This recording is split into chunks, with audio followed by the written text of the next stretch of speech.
लेकिन द्वापर युग में भगवान श्री कृष्ण ने वरदान दिया था उत्तरा को कि आप कलयुग में जाकर माँ नारायणी का रूप धारण करोगी और कलयुग के लोगों के कष्ट दूर करोगी। अर्जुन की पुत्र वधु अभिमन्यु की पत्नी है उत्तरा, वो भी कलयुग में ही वरदान से ही उनका अवतार हुआ है। और इनके चमत्कार इतने मैंने देखे अपने लाइफ में, तो मैंने सोचा जब मैंने देखा तो मैं सबको क्यों ना बताऊं। कलयुग में जब माँ ने अवतार लिया है दुर्गा के रूप में, तो हर बच्चे को उनके शरण में आने का हक है। अब हम चाहते हैं कि इंग्लिश मीडियम में पढ़ रहे हैं, हम अपनी संस्कृत को खो रहे हैं। 5th से 12th क्लास तक के बच्चों के लिए मैट्रिक्स लाया है 100% तक की स्कॉलरशिप और कैश प्राइजेस जीतने का मौका, इसके साथ ही एक शानदार सिंगापुर ट्रिप। तो आज ही रजिस्टर करें मैट्रिक्स ओलंपियाड में, वो भी कंप्लीटली फ्री। Register now. में हम प्रवेश कर रहे हैं। मैं आसाम से हूँ और जयपुर मेरी शादी हुई है राजस्थान में। मेरे बच्चे नहीं हुए, मैंने बहुत इलाज और काफी देवी देवता को पूजा। इनकी कृपा विशेष सपने में आकर मुझे हुई और मैं उस सपने के ऊपर जुगनू चली गई उसको देखते हुए। जब मैं वहां गई तो मुझे बहुत ही अच्छा लगा और ऐसे लगा कि शायद मेरी मनोकामना यहाँ पूरी होगी।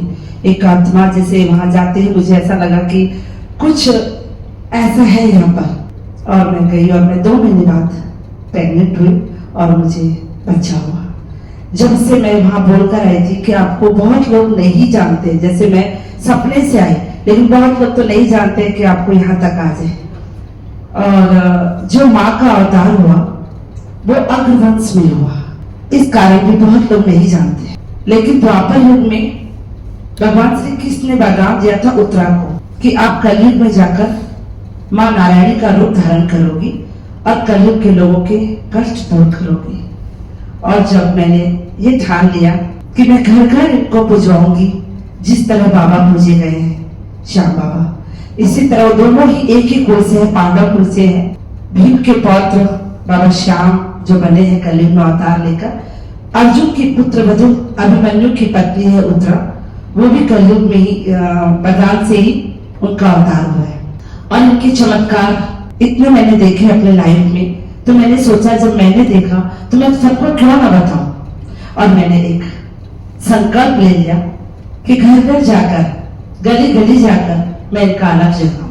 और बहुत लोग अब जानने लगे हैं। तो नारायणी दादी सेवा संघ जो एक संस्था है, इसमें हर जाति के लोग हैं। तो मेरा मानना यही था कि केवल अग्रवंश ही नहीं जाने, कलयुग में जब माँ ने अवतार लिया है दुर्गा के रूप में, तो हर बच्चे को उनके शरण में आने का हक है। इसलिए मैं इनका प्रचार प्रसार करती हूँ। और हमें 12 साल कंप्लीट हो गए, 13वां साल है।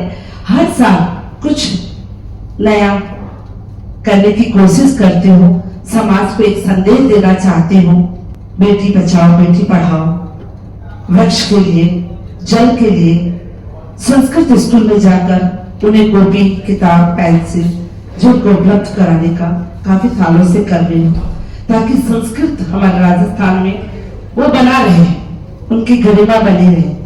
अब हम चाहते हैं कि इंग्लिश मीडियम में पढ़ रहे हैं, हम अपनी संस्कृत को खो रहे हैं। तो मैं संस्कृत स्कूल में जाकर के कॉपी और पेंसिल सब बांटती हूँ।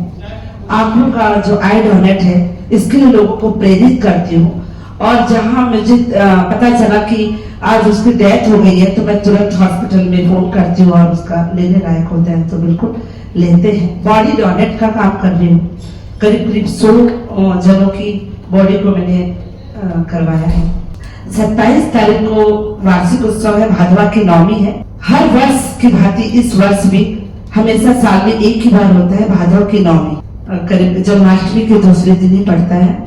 इस दिन 1300 महिलाएं कलश यात्रा लेकर रोड नंबर 5 से रामेश्वरम गार्डन से करोड़ पहुंचेगी पूरी लवाजमा के साथ। उसके बाद अखंड मंगल है, जिसमें कोई कीर्तन भजन नहीं, सिर्फ माँ का पाठ होगा। उसके बाद कीर्तन है, जिसमें हम माँ का स्वरूप दिखाने की पूरी कोशिश करेंगे कि माँ कैसे होता है। महिलाएं ऐसे तो राजस्थान में है, जयपुर के आसपास से है, वैसे बाहर से पटना से, कोलकाता, झालावाड़ और कोटा, लाल मुकुंदाचार्य महाराज जी, तामड़िया वाले महाराज जी, प्लस राम मनोहर दास जी महाराज जो मानसरोवर में है, हमने पौधा यात्रा किया था और उसमें भी 1300 पौधों को लेकर के हमने कलश ले लिया था, पौधे लेकर करा, जो मेरे को लगा पता नहीं मैं कर पाऊंगी कि नहीं कर पाऊंगी, लेकिन माता रानी की विशेष कृपा है कि जहाँ जाती हूँ वहां मेरे को लगता है कि लोग जान भी रहे हैं और मानने भी लगे हैं।